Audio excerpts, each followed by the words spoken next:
Shabbat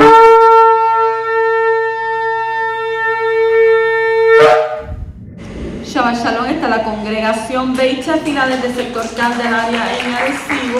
Aquí le habla la Roa y la doctora Maritza Rivera con una nueva parashá, la parashá número 19, la parashá Trumá o Terumá, la cual significa ofrenda alzada. Y esta parashá comprende desde el libro de Shemot, del libro de Éxodo, capítulo 25, versículo 1, al capítulo 27, 19. ¿Qué hay en estos capítulos? Pues entonces él dice que el pueblo de Israel es llamado a contribuir con 15 materiales, y esos materiales son oro, plata, cobre, lana teñida de color azul, púrpura y rojo, lino, pelo de cabra, pieles de animales, madera, aceite de oliva, especias y piedras preciosas, con los cuales Yahweh le dice a Moshe: harán para mí un santuario y yo voy a morar entre ellos. Y en la cima del monte Sinaí es donde Moshe recibe las instrucciones detalladas sobre cómo construir esta morada para Yahweh, de manera de que pueda ser fácilmente desmantelada, transportada y rearmada durante los diferentes viajes del pueblo por el desierto. En el cuarto más interno del santuario, tras una cortina bordada artísticamente, dice que estaba el arca conteniendo las tablas del testimonio, del Edud, grabada con los 10 mandamientos. Y dice que en la tapa del arca había 2 querubín, 2 ángeles tallados en oro puro, y en el cuarto exterior se encontraba la menorá de 7 velas y la mesa sobre la cual se acomodaba el pan del rostro. Las 3 paredes del santuario estaban formadas por 48 planchas de madera paradas, cada una de las cuales estaba recubierta en oro y sostenida por un par de bloques de plata. Dice que el techo estaba formado por 3 capas de cobertura, tapetes de lana y lino multicolores, una cobertura hecha de pelo de cabra y una cobertura de pieles de carnero y tajash. Y en el frente del santuario había una cortina bordada sostenida por 5 postes. También dice que una serie de cortinas de lino soportada por 60 postes de madera con ganchos de plata rodeaban el santuario y el altar de cobre que se encontraba a su frente. Y las cortinas estaban reforzadas por estacas de cobre.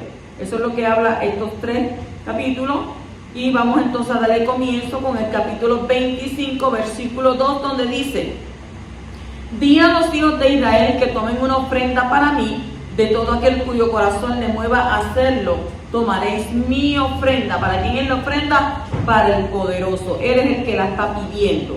Entonces esta ofrenda es llamada Terumá, que significa donación, dádiva, contribución, ofrenda, y viene de la raíz rum, que significa alzar, elevar. Y ofrecer es una satisfacción, ¿verdad?, mucho más mayor que recibir, porque dice que es mejor dar que recibir, habla la Torá. Entonces, por lo tanto, esta terumá, esta ofrenda de metales y materiales para el Mishkan, debía proceder de aquellas personas, no cualquiera, sino de aquellas personas que voluntariamente mueva su corazón. O sea, que no era que lo obligaran, no había coacción, no había compulsión, sino que esta idea, ¿verdad?, era de que el poderoso estaba pidiendo. Entonces esta idea debe inspirarnos permanentemente, porque la generosidad en todos sus aspectos es la única posibilidad que tenemos para mitigar el sufrimiento humano. Y de esta manera el santuario es una extensión de los corazones del pueblo, donde el poderoso desea que morar, como está escrito en 2 de Corintios capítulo 9 versículo 7, donde dice que cada uno dé como propuso en su corazón, no de mala gana ni por obligación. ¿Por qué? Porque Yahweh ama al dador alegre. ¿Ve cómo dice la escritura? Hay gente que, ay, bendito, que si yo tengo que me voy a quedar pelado si echo la ofrenda, que no la eches. Que yo tengo que sacar el diezmo, que si tengo que pagar un montón de cosas, no lo des. ¿Por qué? Porque la Escritura dice que tú tienes que dar como tú propones en tu corazón y no dándolo de mala gana. ¿Ven?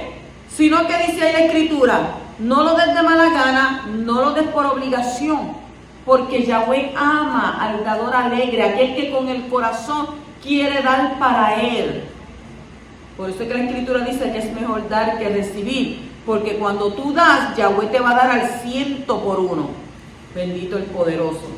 Capítulo 25 y versículo 3 dice, y esta es la ofrenda que tomaréis de ellos, oro, plata y cobre. La plata no procederá de donación voluntaria, sino que fue el producto del medio shekel. ¿Se acuerdan cuando estaba estudiando del medio shekel? Que cada adulto tenía que aportar. Eso está en Éxodo capítulo 34 y versículo 25. Y algunos midrashim adjudican a estos tres metales un simbolismo, según el cual los metales representarían las tres categorías de donantes, a saber, dice que el oro representaría el donante que ofrece todo lo que puede gozando de vida y salud. El que da la plata del donante que hace sus aportes compulsado por una emergencia personal. Ay, tengo esto, pero déjame venir y darle esto, aquello, ¿verdad? Ese ahí dice que es de plata. Y por último, el de cobre dice que es el donante que lo hace en los últimos instantes de su vida, tratando de reparar actitudes equívocas anteriores en cuanto a la generosidad se refiere. Y no obstante, los tres metales están unidos en el versículo, así como las personas representadas son todas componentes de nuestra sociedad. En el capítulo 25:8 dice que hagan un santuario para mí, para que yo habite en ellos. ¿Dónde habita el Creador? ¿Dónde habita el Creador? El pueblo fue invitado a traer una ofrenda al Creador de lo más valioso que ellos tenían, empezando con el oro y terminando con piedras preciosas. Y el propósito para la ofrenda era hacer un santuario para el Creador, donde Él podía morar. Entonces se puede decir que Abba quiso habitar en las ofrendas de su pueblo. Sin embargo, el texto hebreo no dice que el Creador quería habitar entre ellos, sino dice dentro de ellos. Y en hebreo esto se llama Betoham.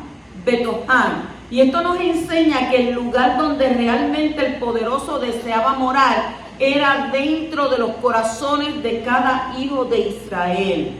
Ahora, solo los que tenían corazones alegres, con ganas de dar, fueron los que recibieron el permiso para entregar materiales para el santuario. Por lo tanto, las ofrendas venían de los corazones de los que amaban la presencia del Creador. Y su amor al poderoso se expresó en la entrega de sus bienes más preciosos. O sea, tú das de lo que tienes, tú no das de lo que te sobra. Cuando tú das de lo que tienes, ahí el poderoso es que te bendice. Entonces, de esa manera hay una relación muy íntima entre el corazón del pueblo y el santuario. El poderoso quiso vivir en el santuario de los hijos de Israel, pero ese santuario se construyó de los materiales que habían sido dados ¿de qué? De todo corazón. Entonces, de esa manera el Creador no habitaba solamente en los materiales físicos, sino también en los corazones de su pueblo. Y se cumplió la palabra que dijo que iba a habitar dentro de ellos. Entonces, nuestras ofrendas de corazón son el camino a la intimidad con nuestro Creador. Si tú le das ofrenda a Yahweh, dásela de todo corazón. ¿Por qué? Porque Él viene a hacer su morada dentro de ti. Pero si tú tienes un corazón mezquino y no le quieres dar a Yahweh de, no, porque eso es para la congregación, no, porque yo tengo que dar para esto, no, aquello, entonces tu corazón se vuelve un corazón mezquino. Entonces Abba no va a habitar allá adentro. Porque cuando estos pueblos dio de corazón. ¿Y dio de corazón para qué? Para que el poderoso obtuviera, bendito el Abacadosh. En el capítulo 25 y versículo 9 dice: conforme a todo lo que te voy a mostrar, conforme al diseño del santuario y al diseño de todo su mobiliario, así lo haréis. El santuario del desierto es una figura de varias cosas. Se puede entender como un reflejo del mismo universo y hay varias palabras en este relato que nos conectan con el relato de la creación. Moshe tuvo que estar durante 6 días en la nube antes de ser llamado desde el interior en el 7º día, lo cual conecta esta obra con la creación que fue hecha durante 6 días, según el libro de Éxodo, capítulo 24 y versículo 16. Además podemos comparar el Mishkan, el santuario, con 4 cosas. Un santuario celestial, según Hebreos, capítulo 8, versículo 2, capítulo 9, versículo 11 al 24. El cuerpo del Mashiach, según Yohanan, Juan 1, 14 y 2, 18 al 22.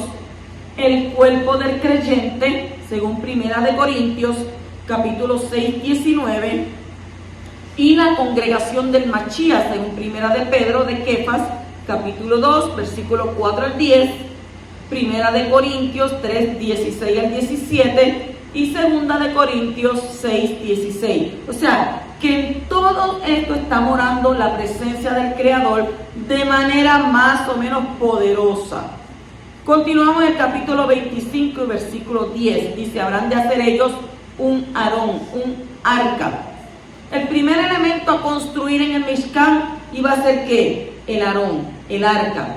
Por ser la misma el lugar donde quedarían depositadas las tablas de la Torá. Y así como la luz, que es Or en hebreo, había sido la primera creación, según el libro de Bereshit, Génesis 1, también el Aarón, que albergará la Torá, que es la luz espiritual que nos ilumina, se llama Torá Or. Será la primera construcción en el Mishkan, porque la Torá pertenece a todos los seres humanos del mundo que quisieran tenerla. Por último, las medidas de la superficie del arca contienen codos y fracciones de codos, queriendo indicar también alegóricamente que el estudio y el conocimiento de la Torá no se puede nunca llegar a lograrlo en soledad. Siempre estaremos solamente en una fracción del conocimiento, a lo sumo en una mitad, porque de ahí la necesidad de dividir la Torá en grupos de personas que se complementan. Y esto nos da una necesidad de dimensión de modestia y no de perfección. Todos nosotros tendremos deficiencia en el campo de lo intelectual y de lo moral, y estas deficiencias solo pueden ser corregidas cuando nuestro prójimo está claramente incluido en nuestra moral y acciones. En el capítulo 25, versículo 11 dice, y la revestirás de oro puro por dentro y por fuera la revestirás, y harás una moldura de oro alrededor de ella. El arca fue hecha de madera cubierta de oro. Betzalel hizo 3 cofres.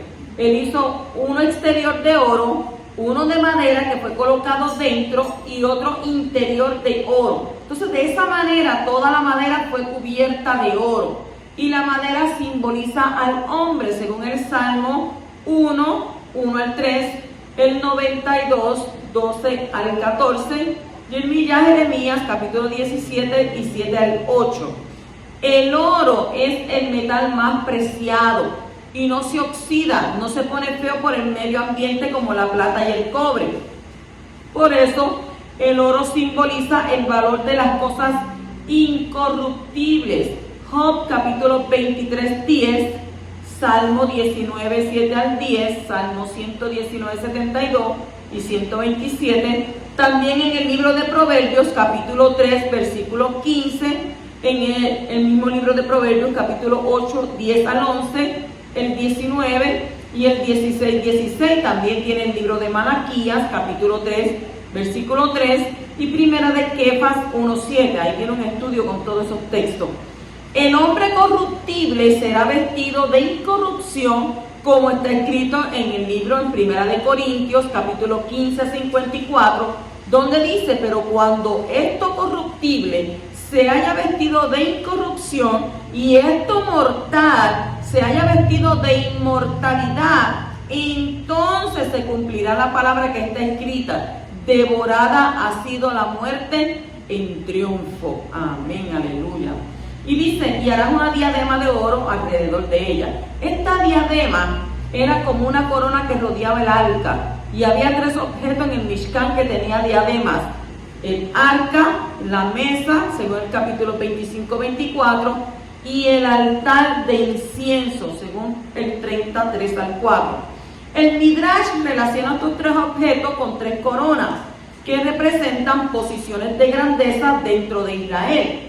La corona de la Torá, que es representada por Aarón en arca; la corona de la Keuná, que es el sacerdocio, representada por el Mizbeach es el altar; y la corona del Malhut, que es el reinado, la cual estaba representada por el Shulhan. Shulhan es la mesa. Continuamos el capítulo 25-16, dice: el testimonio que yo te habré de dar a ti, el Edut. Esto hace referencia, de acuerdo con Ibn Ezra, a las 2 tablas de piedra que contenían el decálogo, el testimonio del pacto concertado entre Elohim y el pueblo de Israel.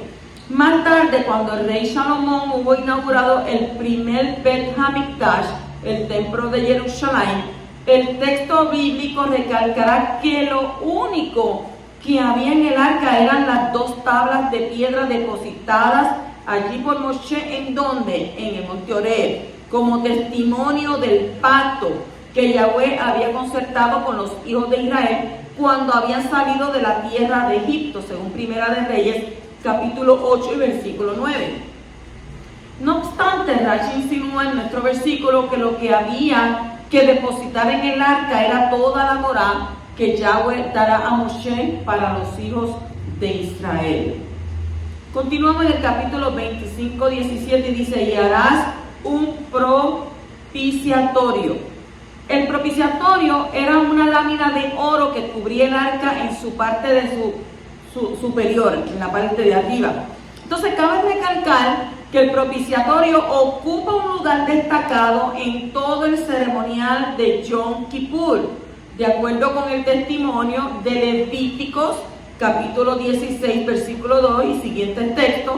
Y por otra parte, el Kodesh HaKadashim, que es el lugar santísimo, otros le dirían el Sacro Kadosh, el lugar santo, compartimiento que alojaba el arca del pacto, que es llamado también Bet HaKaporet, o sea, el compartimiento del Caporet, según Primera de Crónicas, capítulo 28 y versículo 11. El capítulo 25 y versículo 18 dice: y harás 2 querubín de oro. Los querubín, de acuerdo a los comentaristas, dice que representaban un cuerpo alado con 2 rostros de jóvenes. Uno era masculino y el otro era femenino. Dice cuyas alas estaban desplegadas hacia arriba. Según Maimónides, esto vendría a demostrar en alguna manera que el dualismo, fuente de tantos errores y aberraciones en cuanto al culto de Elohim se refiere, fue creado por Abba, porque Moshe no iba a construir ahí, enviar a construir 2 querubín si no hubiese sido por Abba. Pero según Rabbi Yehuda Levi Abarbanel, cuando la Torá prohíbe imágenes, lo hace más bien, porque siempre está la pregunta de la gente: pero no quiere imágenes, pero mando construir 2 querubín. Pero él lo hizo ¿para qué? Cuando la Torá prohíbe las imágenes, lo hace para evitar la adoración de las mismas y la idolatría consecuente antes que prohibirlas por sí mismo. Entonces todos los comentaristas recalcan el hecho de que las alas estaban desplegadas hacia arriba para indicar que todo ser debe elevar sus ojos y su corazón, su mente, su fe, o sea, su confianza, ¿hacia dónde? Hacia arriba, hacia nuestro Abacadosh. Capítulo 25, 20 al 22. Dice: los querubines tendrán extendidas las alas hacia arriba, cubriendo el propiciatorio con sus alas, uno frente al otro. Los rostros de los querubines estarán vueltos hacia el propiciatorio, y allí me encontraré contigo. Y de sobre el propiciatorio, de entre los 2 querubines que están sobre el arca del testimonio, te hablaré acerca de todo lo que he de darte por mandamiento para los hijos de Israel. Entonces, ¿dónde está el lugar de encuentro con Abba? ¿Dónde está ese lugar de encuentro? Moshe tuvo una revelación de cómo es el templo celestial. Y Yahweh le mostró todos los detalles, le ordenó hacer copias de las cosas celestiales en la tierra. Y el poderoso quiso que el santuario terrenal fuera una imagen del celestial. El santuario celestial es completo, pero el de la tierra no era completo. ¿Por qué? Porque el poderoso ordena utilizar medio codo como medida en el santuario terrenal. Y esto nos enseña que el santuario terrenal es una copia más pequeña del celestial, donde no deben haber codos partidos. Entonces los querubines que habían en el cielo están vivos. Aquellos eran una copia. Y los que Moshe hizo eran ¿de qué? Eran de oro. Sin embargo, la ilustración de los querubines terrenales puede enseñarnos una verdad muy importante en cuanto al lugar de encuentro con nuestro Abba. En primer lugar, los querubines tenían que tener sus alas ¿qué? Extendidas y sus rostros ¿qué? Vueltos hacia el propiciatorio que estaba entre ellos. Entonces, de esa manera, ellos iban a mostrar que su atención no estaba hacia afuera, sino que estaba hacia el lugar donde se revelaba Abba. Y en la cavidad entre ellos, dos sobre la tapadera del arca, entonces ahí Yahweh escogió ese lugar como su trono. Ahí se iba a sentar su Shekinah. Entonces la postura de los querubines es de adoración, con las alas que levantadas y los rostros inclinados. Y esto nos enseña que donde el poderoso se revela hay adoración, y donde hay adoración verdadera, Él se va a revelar. Así que tenemos que adorarle, ¿verdad? De corazón. Entonces los querubines no tenían sus rostros hacia afuera mirando hacia adelante. De ese modo el hombre no podía ser impulsado a adorarlos. Como ellos mismos están adorando, no podían recibir la adoración. Y uno no adora al que adora, uno adora al que es adorado por los adoradores. Entonces, en segundo lugar, vemos que no había solo un querubín. ¿Cuántos habían? Habían dos querubín, que tenían sus rostros vueltos el uno hacia el otro. Entonces, esto nos enseña que en la presencia de Abba hay una relación íntima entre los adoradores. Y en su presencia no puede haber disensiones, ni riñas, ni peleas. Donde hay divisiones y falta de afecto, el Creador no puede manifestarse. Así que el lugar donde el Creador pone su trono tiene que ser libre de rivalidades, libre de críticas, libre de envidia, libre de malas lenguas, libre de egoísmo, libre de irritaciones. Si un adorador no puede ser adorado, y si Yeshua es el adorador más grande que hay entre los hombres, ¿cómo se nos ocurre adorarle? Entonces, no está permitido adorar a un adorador, sino solo al que es objeto de la adoración de los adoradores verdaderos. Entonces, limpiémonos también de toda falta de amor y pidámosle a Yahweh que nos una para que Él pueda encontrarse con nosotros y gobernar sobre nosotros y manifestar su presencia esplendorosa entre nosotros. Así que todos podamos llegar a la intimidad con nuestro Padre Celestial, porque Él conoce todo de nosotros. Bendito el Poderoso. Capítulo 25-23 dice: harás asimismo una mesa de madera de acacia, su longitud será de 2 codos, su anchura de 1 codo y su altura de 1 codo y medio. La mesa representa la provisión del Poderoso para el mundo, y por eso no podía estar vacía en ningún momento. Siempre tenía que tener ¿qué? Panes encima, tenía que tener leches encima. Capítulo 25-31. Harás además un candelabro de oro puro. El candelabro, su base y su caña han de hacerse labrados a martillo, sus cálices, sus botones y sus flores serán hechos de él. El candelabro en hebreo es menorá y simboliza la Torá y el Espíritu, el Ruach. Y la Torá, porque está escrito en el Salmo 119, 105, que dice: lámpara es a mis pies tu palabra y luz para mi camino, o lumbrera mi camino. Lo mismo que en Proverbios 6:23, porque el mandamiento es lámpara, la instrucción luz y camino de vida a las reprensiones de la instrucción. Y el espíritu, porque está escrito en Isaías, Yeshaya 11:2, que dice, y reposará sobre él el espíritu de Yahweh, espíritu de sabiduría y de inteligencia, espíritu de consejo, espíritu de poder, espíritu de conocimiento y espíritu de temor al Yahweh. Todo eso yo quiero que repose sobre mí también, esos espíritus. Porque son espíritus ¿de quién? ¿De quién provienen? De Abba, que es el Padre de los espíritus. Y usted dice, ay, pero la sabiduría es un espíritu.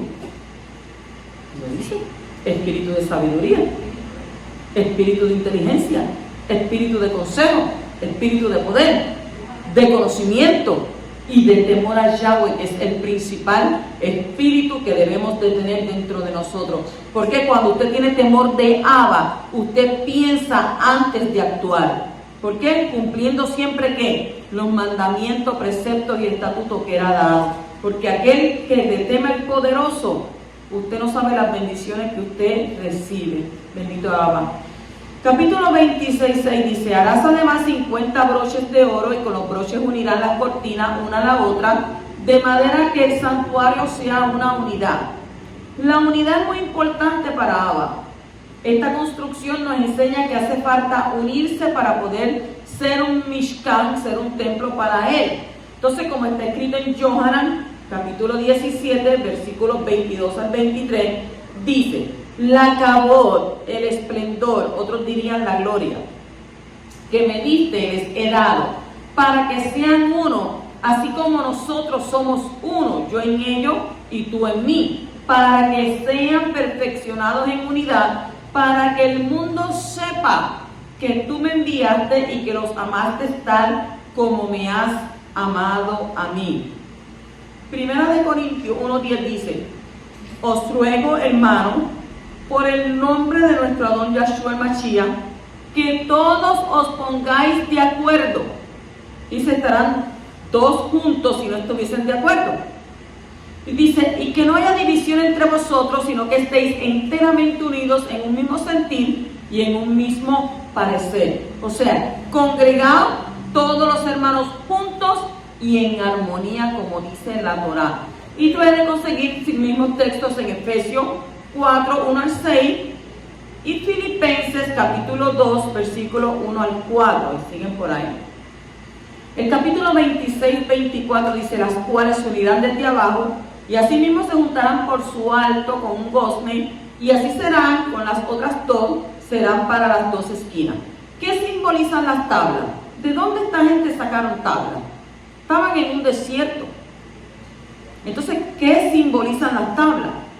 La casa del santuario estaba compuesta por 3 paredes hechas de tablas de madera colocadas verticalmente. Y en las escrituras los hombres y especialmente los justos son comparados con árboles.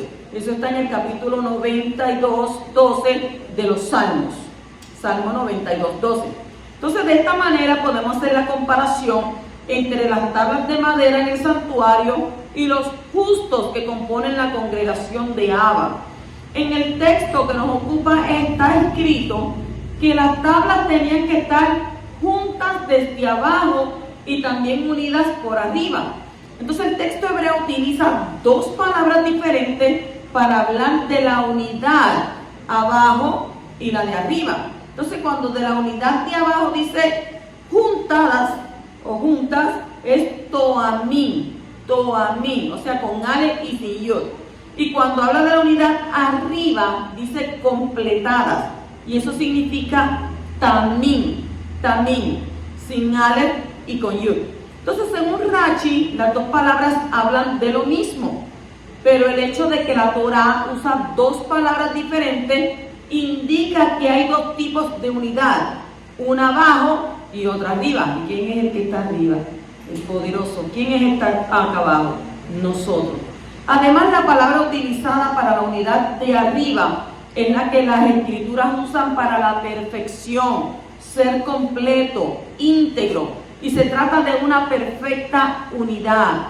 Entonces la letra Aleph tiene el valor numérico 1 y la letra Yud tiene el valor numérico 10 en el alefato hebreo. Entonces esto nos puede indicar que la unidad que hay arriba con Yud es 10 veces más fuerte que la de abajo con Aleph. Entonces en este versículo la unidad de abajo es mencionada antes de la unidad de arriba, lo cual nos enseña que si logramos unirnos abajo en la tierra, aunque no sea una unidad perfecta, la influencia y la unidad que esto trae en el Shamayim va a ser perfecta. La Escritura nos dice a nosotros, si dos de nosotros se pusieran de acuerdo aquí en esta tierra y atáramos lo que fuera en esta tierra, dice que será ¿qué? Atado en los Shamayim. Entonces, otra vez el relato de la construcción del santuario nos enseña la importancia de que los justos se unan para que el poderoso pueda morar entre nosotros. Pues entonces decimos que el Abba Kadosh nos ayuda a unirnos para hacer un templo Kadosh en el Ruach, en el Espíritu, que fue dado a ¿quién? Al Mashiach. Capítulo 26, 31 dice, harás un velo. La palabra hebrea que ha sido traducida como velo es parojé, que significa partición, separación.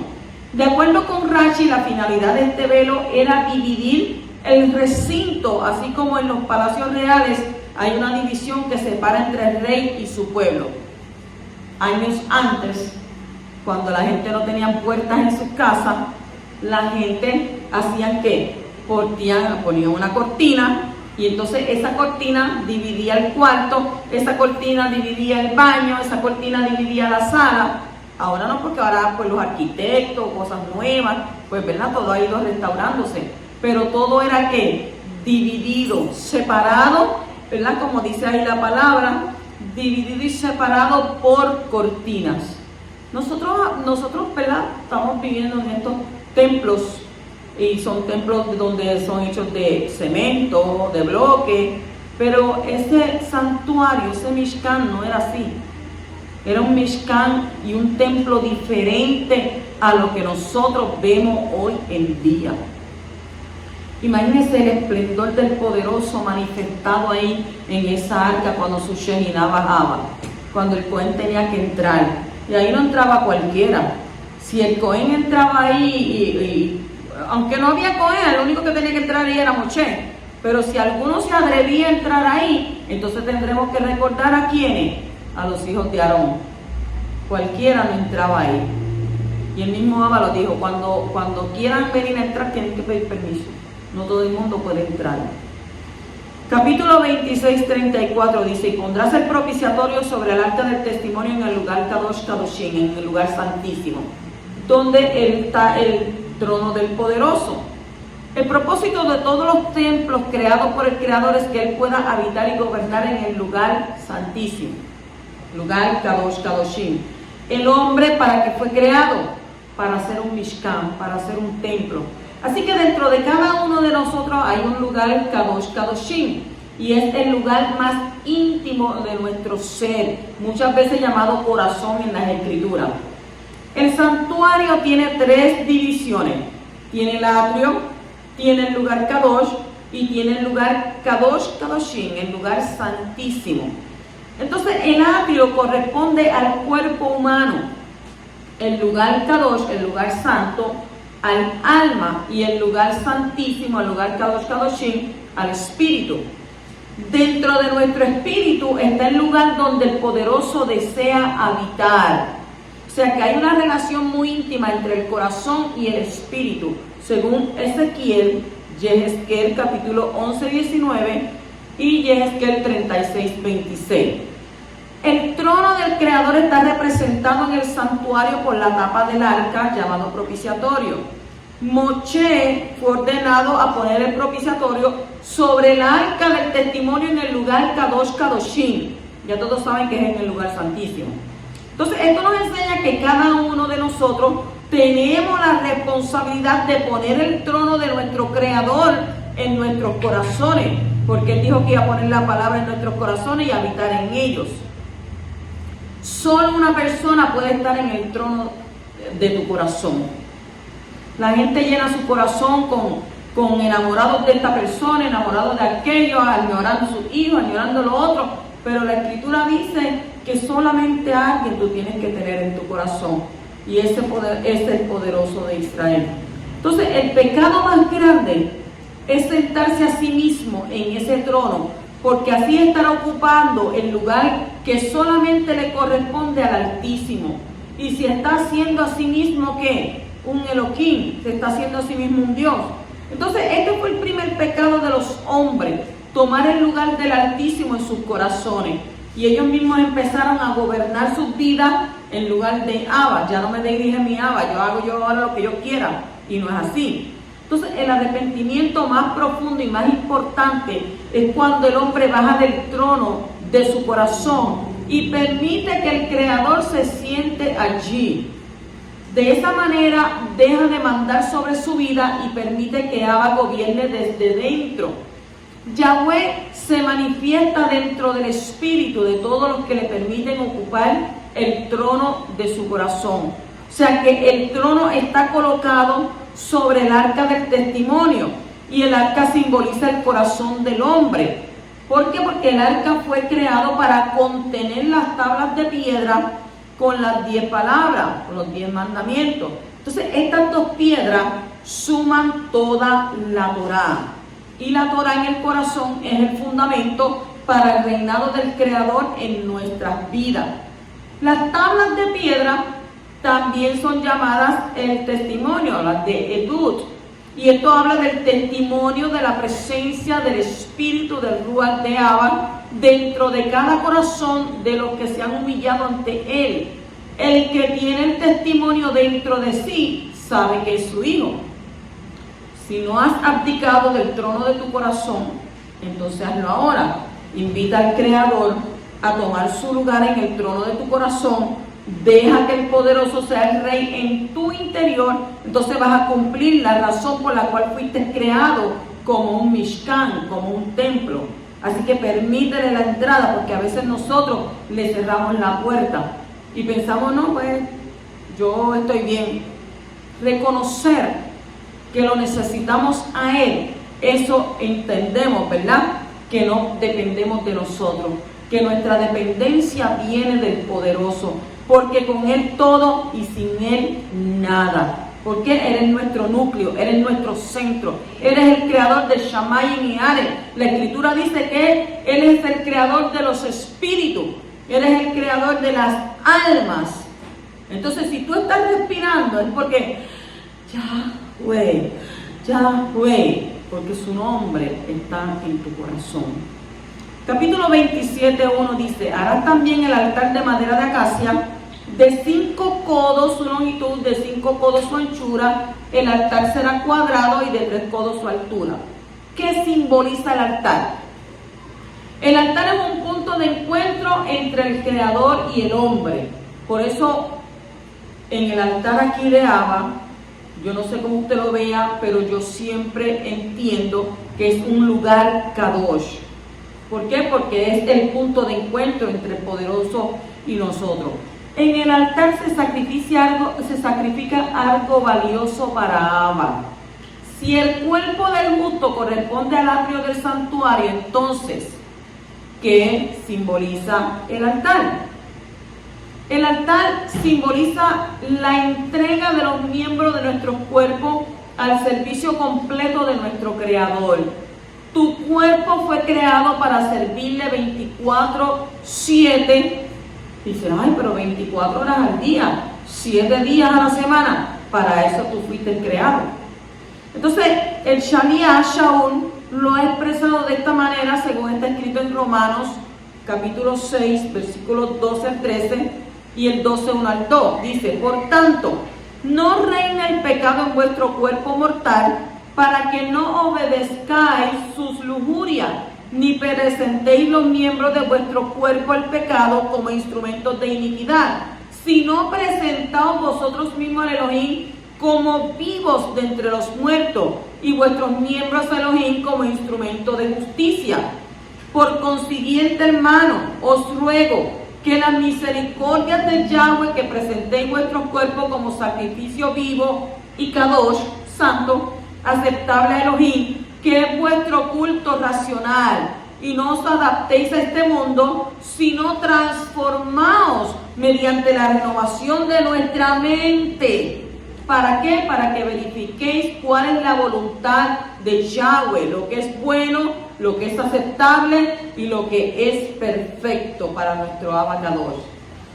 El altar también representa nuestra vida de oración. En el santuario hay dos altares, uno en el atrio que corresponde a la vida de oración en el cuerpo y otro altar en el lugar Kadosh que corresponde a la vida de oración en el alma. El que entrega su lengua para orar en idiomas desconocidos de manera sobrenatural por el ruego del Creador, lo que comúnmente se llama, ¿verdad?, hablar en lenguas. La gente dice, ay, pero ya nosotros no hacemos eso. Pero cuando tú estás en una intimidad con el Poderoso, tú entras en espíritu, tú hablas en lengua, pero son lenguas porque tu espíritu gime a una al Poderoso. Ah, yo no las entiendo, pues dile al Poderoso que te dé, ¿verdad?, el raciocinio para que tú puedas entender, porque sí las puedes entender. Entonces, cuando hablas en lengua, estás ofreciendo sacrificios en el altar del atrio de su cuerpo. El que ora con su entendimiento, con propias palabras entendibles o con un libro de oración, está ofreciendo sacrificio sobre el altar de oro en el lugar Kadosh de su alma. Y ambos tipos de oración son necesarios para el buen funcionamiento de nuestro servicio al Creador, como está escrito en 1 Corintios, capítulo 14, versículo 15, donde dice, entonces, ¿qué? Hay una pregunta, ¿qué? Oraré con el espíritu, pero también oraré con el entendimiento. Cantaré con el espíritu, pero también cantaré con el entendimiento. O sea, usted puede tener el espíritu, pero usted también tiene que tener el entendimiento de lo que usted está hablando, no cualquier cosa. Así que deja que el Creador te llene con su espíritu, con su ruach, y así vas a ser fortalecido en tu interior y tu espíritu va a recibir fuerza para tomar dominio sobre tu vida y tendrás poder sobre el Yetzer Hará. ¿Cuál es el Yetzer Hará? La mala inclinación, el pecado. Bendito el que vive. Capítulo 27:9 dice, y harás también el atrio del santuario. Al lado sur habrá cortinas de lino fino torcido para el atrio, de 100 codos de largo por un lado. ¿Por qué el atrio tenía que ser cerrado? Alrededor del atrio había cortinas que hacían una división entre lo kadosh y lo profano. El cuerpo es el atrio del templo humano. Y esto nos enseña que tenemos la obligación de hacer una división entre lo kadosh y lo profano en relación con nuestros cuerpos. ¿Por qué? Porque los cuerpos deben ser guardados de toda clase de impurezas y pecados que hay en el mundo.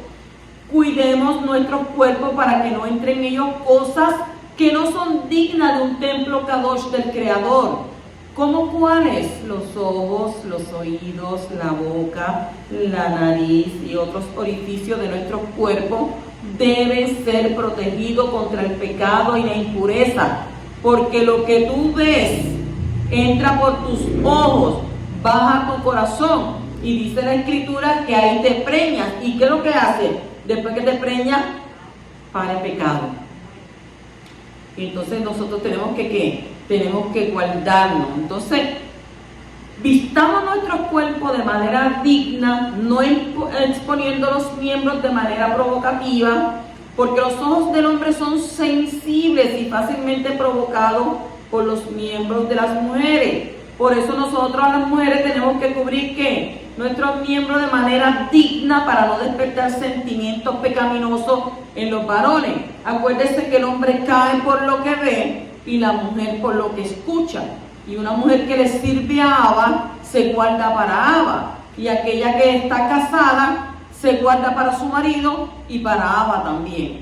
Entonces, lavemos las manos, ¿verdad? Antes de comer. Hay mucha gente que no hace esta oración después de toda visita al baño. ¿Por qué? Porque usted no sabe que puede salir de ahí bacterias, gérmenes, microbios. Y por eso es que está la oración de ¿qué? De lavado de manos. Entonces también comamos una dieta kadosh, según la indicación de la Escritura. Bebamos mucha agua, durmamos entre 6 y 8 horas cada noche, hagamos ejercicio físico para mantener la vitalidad, vistámonos para no pasar frío ni demasiado calor, caminemos en los lugares seguros donde no hay peligro para ser dañados, sigamos las normas del tráfico y hagamos todas las demás precauciones necesarias para cuidar nuestro cuerpo. ¿Por qué? Porque nuestro cuerpo es ¿qué? Es templo del Ruach HaKodesh, y así podemos mantener sano el templo del Creador. Usted no puede meterse cualquier cosa a la boca. ¿Por qué? Porque su estómago no es un zafacón. Acuérdese que todo lo que usted introduzca por su boca, en ese estómago tiene una función, donde va a separar vitaminas, minerales, y lo que no sirve va a enfermar al cuerpo. Por eso el Abba Kadosh nos dio a nosotros leyes alimenticias, Levíticos 11, para que sepamos qué cosas nosotros tenemos que comer. Abba pensó en todo. Él no hizo el hombre ahí, solamente lo hizo y ya y lo dejó. No, Él pensó en todo. ¿Para qué? Para que nosotros entendamos que nuestro cuerpo es templo del Ruach HaKodesh. Shabbat Shalom.